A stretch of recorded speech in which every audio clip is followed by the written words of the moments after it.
this is coming out of some of our existing digital lending and insurance customers, and I'm very excited to just share with you what we have done and take it forward. So the topic I'm going to talk about is primarily how do you connect internal systems and external systems by doing much less development within Liferay, and by using Liferay NodeJS and MongoDB. These are the three primary technologies that we are using here. There is a demo which I've recorded as a video just for the paucity of time, but you can come to booth number 1 for me to take you through the actual demo end to end. We are already using it for many financial customers in various ways, this integration. So I just wanted to start with what happens when you discuss with a customer something like audience targeting. And one of the first things that customers ask once they have understood audience targeting is, this is fantastic, they like it. But they want to know about what about non-logged users. How do you bring them into the decision-making process and targeting process? And can you bring internal systems data, which we call the first-party data or third-party data from external systems inside the decision-making process in terms of targeting a certain user experience? And can we do this without too much of development within Liferay? These are some of the typical questions that we have faced when we are talking, demonstrating audience targeting to our customers. So we needed an easy way to quickly integrate external services and systems, and then use the retrieved information to enrich the customer profiles. So what we've done is, this is the architecture that we have put in place. We're using Node.js as a middleware. We basically created an enterprise service bus in Node.js. The enterprise service bus is responsible for pulling the data out from your internal systems, from the external APIs with, for example, government agencies, or to get your credit scores from, let's say, Experian or some other financial services. And it can also look into the data management platforms like Comscore or Bluebat and take the information out. And then pushes it to a MongoDB database. And then from the MongoDB database, we again use the Node.js services to then pull out specific customer attributes. So for example, your credit score, how many loans did you have? I'm just talking in a digital context or digital lending context. So let's look at some of this in action. I'm just going to flip over to the demo.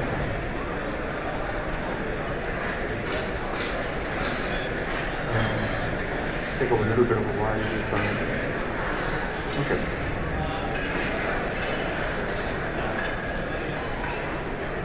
Right. So I'm going to talk through just as the demo proceeds. So what you see here is basically I've taken an example of an existing customer. This is a kind of a customer or a partner onboarding application, and it's as you go through the onboarding process, it is talking to multiple different systems. So for example, a social security database or authentication database, and through that putting a lot of information into the Mongo database, and then finally using that information to target a certain set of enriched customer profiles, basically to create rich customer profiles. So let's see it in action. So once we start, we give a name and a mobile number. There is a one-time password that you send. Again, this is a service that we are calling from Node.js to the SMS gateways. You type the one-time password. It's just going to appear in a while. And once you've done the one-time password, within your user experience, you see some kind of a declaration. And once you're in, it asks you what kind of a business you are, and then when you give your company name, it will start doing the checks for your, let's say, your social security database. So what we're doing here is, I'll pause a little bit. What we're doing here is calling an external service which is available from the government, and basically sending a particular verification ID, and then pulling out based on the verification ID a lot of other details silently, and basically taking the entire data packet and pushing it into the Mongo database. So you just go through a verification process. Now here again, we have integrated both the one-time password and also biometric integration as well. So we can actually also take the iris scans of your eye and actually send it to an external database to get some of the information. So these are all three methods we have implemented, but in the demo here in the video I'm going to rely more on the one-time password one. So now it calls the service and then pulls a lot of data. So this is basically a one-time password validation happening from the external service itself. So now an additional step of one-time password is happening with the external service, and we are pulling a lot of data, and we'll see where the data is coming from just in a while. You validate this, and finally it pulls off data and says your verification is successful. It's going to be here in a minute. So yeah, so it says yes, your verification is fine. And now what's happening behind the scenes is that there is a Node.js, so this is the Node.js middleware we have written. As you can see, there are multiple folders in there, in the SOA layer, which I'm going to talk about in a moment. So what we've done under the hood. So this is just a command to see whether my ESB is actually running fine or not. So it's online. And we're now going to explore a little bit what's inside the Node.js environment that we have done. So yeah, so I just flipped to my presentation again, just to give you an idea of what's actually happening behind the scenes. We'll just pause here. Okay. So what does the Node.js do? So the middleware is responsible for several operations. So it receives a request from a system. So in that case, the system is the client. It decides what other systems are needed to make that further processing, and would be finally responsible for handling the particular request. So that could be a server system.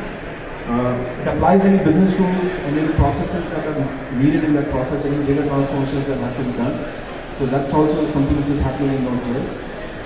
It persists the data in the Mongo database. So really what we're trying to do is to build, in this case, the MongoDB as almost like a personalization analytical hub, which we can use later for multiple purposes, and we can use it as an intelligence platform in the future. But for now, the focus is just to create some additional personalized information so that we can feed it into Liferay. And then finally, it constructs the output data packet as required by the client system and sends it back. So this is the architecture of what we've done, and I'm just going to spend a few minutes on it. So really the whole action starts from the gateway.js. This is where the listeners are. And what we do is for every external service, whether it is internal, inside the firewall or some outside service, we provide certain gatekeepers. And these gatekeepers are having handlers. So the handlers that you see, the JS files that you see, are actually each of different systems that we are talking into and getting the information. So for example, the ROC.js is a company's database that we are pulling data from. So if from the onboarding form you give your company name, you can look into the company's database and pull out director information, how many directors there are, and then use that information to make some decisions into the MongoDB by pushing it into MongoDB. Similarly, we have Experience integration in elink.js. So in this way, we've created multiple methods that you can use for your business rules and for any service orchestrations. For storing any log files, etc., we use the stuffs ability, which is available in Node.js. And for any logging, etc., there is some utilities that we have been able. So we have kind of integrated Node.js overall packages in such a way that it can act as a full-fledged DSP, especially when we are integrating with external systems and internal systems. So I'm just going to go to the next step now, again going back to the video. So once you've written a bit of a code to handle your request responses from Node.js, all your data that is being pulled through is then pushed into the Mongo database. So this is just a little peek into what's actually happening on the Mongo side. So I'm just going to directly connect to my Mongo instance, just to give you some idea. So any company that has onboarded and partner that has been onboarded through the flow will appear in the Mongo database. So if you pick up any of the examples, what's actually happening is all the company details that have been fetched from an external database or an external service is now available in MongoDB. So for example, I could have the gender pulled out, or the whole proof of address, or gender, where you're from, and this is all authenticated information from external sources. This is not what the customer is telling about. It is a certified information coming from a valid database, a government database or something. Just one moment. So once this information is in there, what happens? So I'm just going to go back to my video again.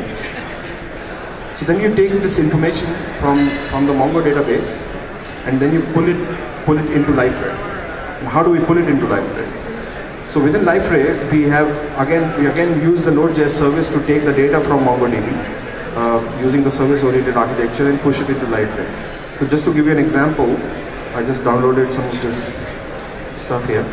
So this kind of a packet would be returned, and if you see the credit score that we have captured for a particular user has been collected, and then this credit score will appear as one of the criteria in the audience targeting, where we have created a set of rules also.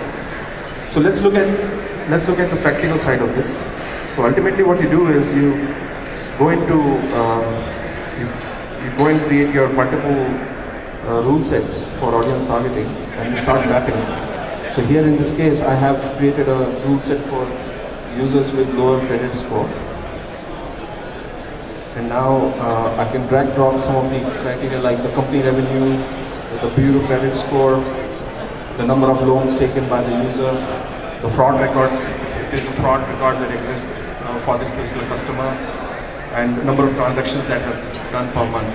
So in this way, we actually create a very enriched profile of the customer and then use it to target a certain digital experience. But the use of this particular pattern is not just for audience targeting. It's just a case and example I'm showing here. We really use it as more like an integration layer for many of our insurance and lending customers. So this kind of ends my main demo.